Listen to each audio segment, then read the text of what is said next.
नमस्कार बच्चों, मैं राजू राणा सेंट मेरी कॉन्वेंट स्कूल के यूट्यूब चैनल पर आपका हार्दिक स्वागत करता हूं। बच्चों कैसे हो? मैं उम्मीद करता हूं अच्छे होंगे आप। वेरी गुड बच्चों, मैं भी बहुत अच्छा हूं बच्चों यहाँ पर। और तो बच्चों आज हम जो आपको पढ़ाएंगे क्लास 4th क्लास का चैप्टर नंबर 5 है फूल और कांटा, यानी कि फूल और कांटे हैं जो हमारा चैप्टर है क्लास 4th क्लास का चैप्टर नंबर 5। बच्चों ये एक कविता है बच्चों, इसमें किस तरीक़े से फूल और कांटों के बारे में बताया गया है बच्चों।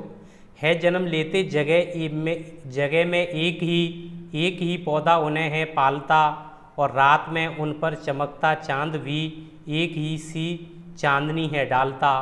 देखो बच्चों, फूल और जो कांटे हैं वो एक ही पेड़ से जन्म लेते हैं और एक ही तरह उनका पालन पोषण होता है बच्चों। होता है कि नहीं होता है? एक ही पेड़ से उनका जन्म होता है फूल और कांटों का, और एक ही तरीक़े से रात में जो चंद्रमा की रोशनी आती है वो भी उनको एक जैसी ही आती है बच्चों। यस और नो? सेम उसी तरीक़ा से, और एक ही पेड़ पे वो लगते हैं बच्चों। लेकिन दोनों में अंतर कितना होता है वो आप सब जानते ही हैं। मेय उन पर बरसता एक सी उन पर हवाएं, वह भई पर सदा ही यह दिखाता है हमें ढंग उनसे उनके एक से होते नहीं। यानी कि यानी बारिश भी उन पे एक जैसी ही होती है बच्चों। जब पेड़ पे बारिश होती है तो कांटों पे भी उतनी ही बारिश होती है, और फूल होते हैं उन पे भी बारिश होती है बच्चों। या ऐसे कहूँ मैं, इस पेड़ पे जो बारिश हो रही है सारे पेड़ों पे एक जैसी बारिश होती है ना, इसी तरीक़ा से। और उन दोनों को हवा भी एक जैसी लगती है ना। हवा होती है, जो हवा चल रही होती है तो वो भी कांटों को भी और फूलों को भी एक जैसी लगती है। सदा ही दिखता है हमें, लेकिन सदा हम लोगों को उन दोनों चीज़ों में चीज़ें एक जैसी दिखती हैं, लेकिन उन दोनों का जो ढंग है, उनका तरीका है, वो दोनों का कितना है, उसके लक्षण हैं, गुण हैं, वो दोनों के कैसे हैं बच्चों, अलग अलग है ना। बिल्कुल वेरी गुड, बिल्कुल सेम वैसे ही हैं। तो हम लोग यहाँ पर बताया है इनमें ढंग से कि किस तरीक़ा से उनका दोनों का लक्षण भी और गुण भी दोनों के एक जैसे हैं, ढंग दोनों के एक जैसे हैं। छेद कर कांटा किसी भी उंगली फाड़ देता है, किसी का बर बसन प्यार डूबी तितलियों के पर कतर भौरे का वेद देता श्याम संतन। देखो किस तरीक़ा से जो कांटा होता है ना बच्चों, वो किसी की उंगली को किस तरीक़ा से किसी की उंगली में घुस जाता है। कोई भी फूल वगैरह तोड़ने के लिए होते हैं तो हाल उंगली में घुस जाता है बच्चों, है कि नहीं? तो उंगली को फाड़ देता है, यानी उंगली में छेद कर देता है। किसी का बसन यानी किसी के वस्त्र होते हैं उनमें भी इज्ज जाता है तो वो उसको भी फाड़ देता है बच्चों।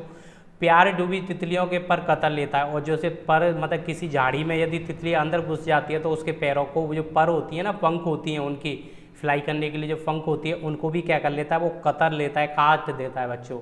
उसी तरीक़े से जो भौरा होता है ना, ब्लैक कलर का जो भौरा होता है, भौरे के जो श्याम शरीर को भी वो तन को क्या कर लेता है, उनमें भी वो कांटे चुभ जाते हैं बच्चों। जिस तरीक़े से वो फूल पर रस पीने के लिए आते हैं तो उस तरीक़े से तितलियाँ भी रस पीने के लिए आती हैं, तो उस समय पर उनकी जो पंख होती हैं वो कांटों से छन्नी हो जाती हैं, कट जाती हैं, फट जाती हैं।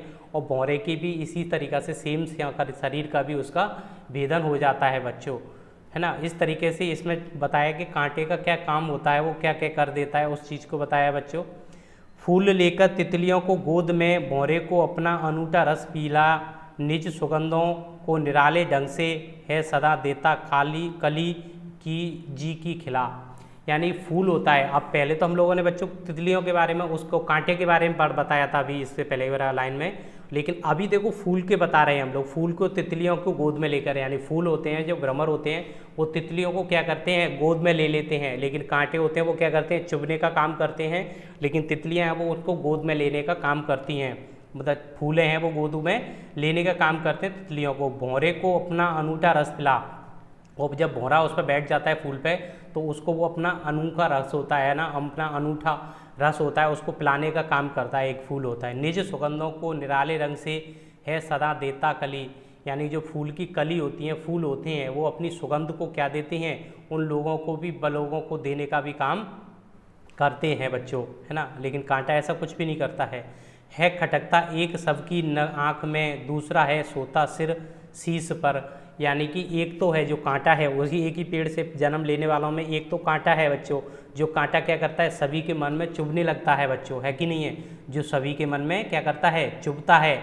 लेकिन दूसरा है जो फूल है वो क्या करता है, सभी के सर पे विराजमान होता है कि नहीं है, सभी के सिर को सुयोजित करता है, यानी कि उसके मुकुट पर सजावट के लिए काम में लिया जाता है। किस तरह कुल की बड़ाई काम दे जो किसी में हो बड़प्पन की कसर और किस तरीक़ा से बड़ाई का काम होता है उसे, वो तो फूल वगैरह पत्ती और फूलों का काम होता है वो बहुत अच्छा होता है और बड़ापन भी मिलता है यानी फूल को, लेकिन कांटे को कोई भी बड़ापन नहीं मिलता है बच्चों।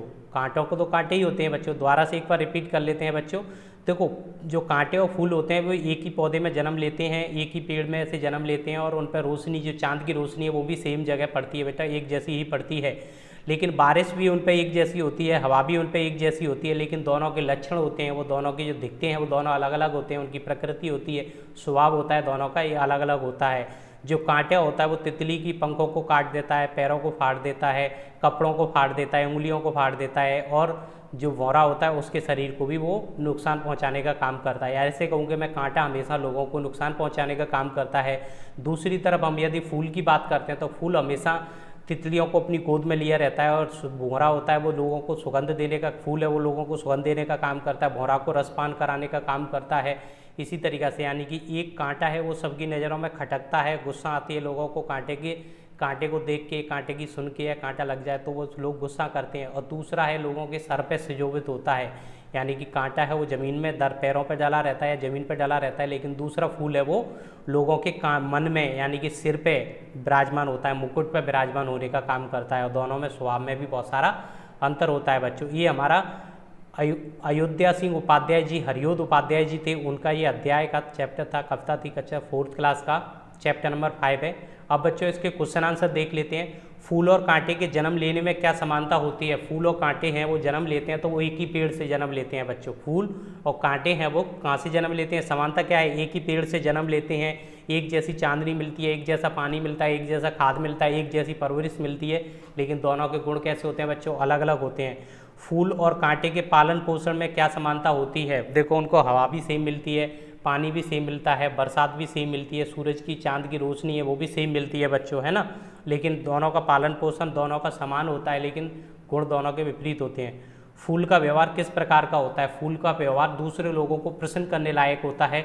जिस तरीके से वो तितली को गोद में समाने का काम करता है, भौरे को खाना मतलब अपना रस पिलाने का काम होता है, और लोगों को खुशबू बांटने का भी काम करता है ना। ये इसका फूल का गुण होते हैं बच्चों, प्रकार होता है।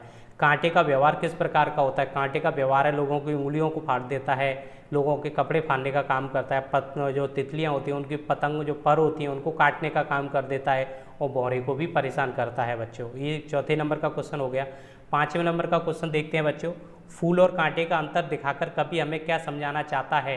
कि एक ही घर में 2 बच्चे पैदा हो सकते हैं, एक बच्चा अच्छा भी हो सकता है, संस्कारी हो सकता है, और दूसरा बच्चा बेकार भी हो सकता है, वो गुंडागिरी में भी हो सकता है, कुछ भी उल्टे सीधे कामों में हो सकता है। एक व्यवहार में अच्छा हो सकता है, दूसरा बच्चा उनका व्यवहार में अच्छा नहीं हो सकता है। तो संगति का असर भी होता है बच्चों, इस तरीके का इसमें मैसेज दिया गया है। कांटे फूल को कवि में क्या अंतर समझाना चाहता है? कांटे लोगों को सुहावना करते हैं, कांटे होते हैं लोगों की आंखों में चुभने का काम करते हैं, और फूल होते हैं वो लोगों के मन को प्रसन्न करने का काम करते हैं। प्रकृति ने फूल के साथ साथ कांटे भी बनाए हैं, इससे क्या संदेश मिलता है? यानी प्रकृति ने कुछ चीज़ें अच्छी भी बनाई हैं तो कुछ चीज़ें बेकार भी बनाई हैं। जिस तरीक़ा से एक पेड़ होता है, पौधा होता है, उसमें फूल लगते हैं तो फूलों की सुरक्षा करने के लिए कांटे का भी यूज होता है। इसी तरीक़ा से एक समाज में सज्जन लोग होते हैं तो दुर्जन भी होते हैं, बुरे लोग भी होते हैं। एक तरफ अच्छे लोग होते हैं तो दूसरी तरफ समाज में बुरे लोग भी होते हैं बच्चों। देखो बच्चों, अब ये है पंक्तियों को लिखना है। जैसे फूल और कांटे का जन्म एक ही स्थान पर होता है, तो ये जो ऊपर पंक्ति आई है उस बुक में से अपनी में से लिखना है बच्चों। इसके आगे की पंक्ति है, उस पंक्ति को आपको नोट कर लेना है बच्चों। देखो, एक ही पौधे में उनका पालन, रात में उन पर चांदन चमकता चांद भी है, और एक ही सी चांदनी डालता है ना। ये इस तरीके की पंक्ति हैं, इनको आपको नोट कर लेना। फूलों और कांटा पर बादल समान रूप से बरसता है, यानी फूलों कांटों पर बादल है, बरसात है वो समान रूप से होती है। उसके भावार्थ लिखना था। कांटा किसी की उंगली घायल कर देता है और किसी के सुंदर वसंत चीर देता है। तो वो कांटा चीरने वाला उंगली वाला फाड़ देता है और वसंत चीर देता है, वो वाला लाइन थी वो यहाँ पर लिखनी है। कांटा सबको बुरा लगता है और पुष्प देवता के सिर पर शोभा बनाता है। यानी कांटा होता है वो सबकी आंखों में चुभने का कार्य करता है, लेकिन जो पुष्प होते हैं वो लोगों की आंखों में नहीं चुभते हैं और उनको शीतलता यानी कि उनके मन को यानी देवता के सिर पर विराजमान होते हैं बच्चों। ये खाली पंक्तियाँ हैं, इनको पूरा करना है जन्म लेते जगह में एक ही, इस तरीक़े से इसको पूरी भर लेना है। रात में उन पर चमकता चांद भी एक समान ही होता है। मैं खटकता एक सबकी आंखों में किस तरह कुल की बड़ाई दे, वो वाला लाइन लास्ट वाला, एक तो पैराग्राफ वाला है, एक दूसरा लास्ट वाला पैराग्राफ है, उनको नोट कर लेंगे बच्चों। सही और गलत का राइट और रॉन्ग का टिक लगाना है। कांटे की प्रकृति सदैव जीवों को नुकसान पहुंचाने की होती है, राइट। फूल अपनी सुंदरता और सुगंध से सबका मन मोह लेता है, राइट बच्चों। कांटे फूलों की रक्षा नहीं करते हैं, कांटे होते हैं फूलों की रक्षा नहीं करते हैं बच्चों, राइट नहीं रॉन्ग है, करते हैं। पौधे पर लगा फूल कांटों की सुरक्षा करता है, पौधे पर लगा फूल कांटों की सुरक्षा कैसे करेगा, लेकिन कांटे फूलों की सुरक्षा जरूर करते हैं। देवता पर हम पुष्प अर्पित कर सकते हैं, कांटे नहीं, बिल्कुल राइट बात है। देवता पर पुष्प अर्पित करने का काम होता है, कांटों को अर्पित नहीं करते हैं। फूल और कांटे की प्रकृति कैसी होती है, समान होती है, असमान होती है, मालूम नहीं होता है, असमान होती है, समान तो नहीं होती है ना, असमान होती है। फूल का पालन पोषण करता है, कौन करता है, पौधा। फूल का पालन पोषण कौन करता है, तो पौधा करता है बच्चों। वर्षा होने पर उसकी बूंद गिरती है, कहाँ पर, दोनों पर, फूल पर है कांटे पर। वर्षा की बूंद होती है वो कहाँ पर गिरती है, दोनों पर, हाँ दोनों पर गिरती है। हमें अपने जीवन में किससे प्रेरणा लेनी चाहिए बच्चों, फूलों से कांटों से, फूलों कांटों दोनों से। तो फूलों कांटों दोनों से हमें प्रेरणा लेनी चाहिए बच्चों। बेसिकली तो हमें फूल से लेनी चाहिए कि फूल जिस तरीक़ा से लोगों के हित के लिए काम करता है वैसे ही हमें लोगों के हित के लिए काम करना चाहिए। लेकिन कांटों का भी उपयोग कर सकते हैं कि जिस तरीक़ा से वो कांटे फूल की सुरक्षा के लिए करते हैं तो उस तरीक़े से हमें मानना चाहिए। लेकिन फूलों से हमें प्रेरणा लेने का ज़्यादा औचित्य बनता है बच्चों। तो बच्चों ये मेरा जो चैप्टर था पढ़ाया था मैंने वो 5th क्लास नंबर 4 का था और चैप्टर नंबर 5 बच्चों था जो हम लोगों ने पढ़ाया था, फूल और कांटे। ये चैप्टर की व्याख्या पूरी हो गई है बच्चों, क्वेश्चन आंसर भी बच्चों पूरे हो गए हैं। और बच्चों इससे पहले की वीडियो आपको देखनी है, चैप्टर 1 का वीडियो, 2 का चैप्टर का वीडियो, 3rd चैप्टर का वीडियो, 4 नंबर का चैप्टर का वीडियो यदि आप लोग देखना है तो हमारे school Saint Mary convent school की प्लेलिस्ट में जाके आप वो वीडियो भी देख सकते हैं बच्चों। तो बच्चों मैं आपसे रिक्वेस्ट करता हूँ इस वीडियो को ज़्यादा से ज़्यादा शेयर करना है, सब्सक्राइब, इस चैनल को ज़्यादा से ज़्यादा सब्सक्राइब करना है बच्चों। और बच्चों बेल आइकन को दबाना ना भूलें, जिससे आगे के इस तरीके के और भी वीडियो हैं वो आपको मिलते रहेंगे बच्चों। तो बच्चों धन्यवाद बच्चों, घर पे रहें इस लॉकडाउन के समय में और सुरक्षित रहें बच्चों। थैंक यू बच्चों।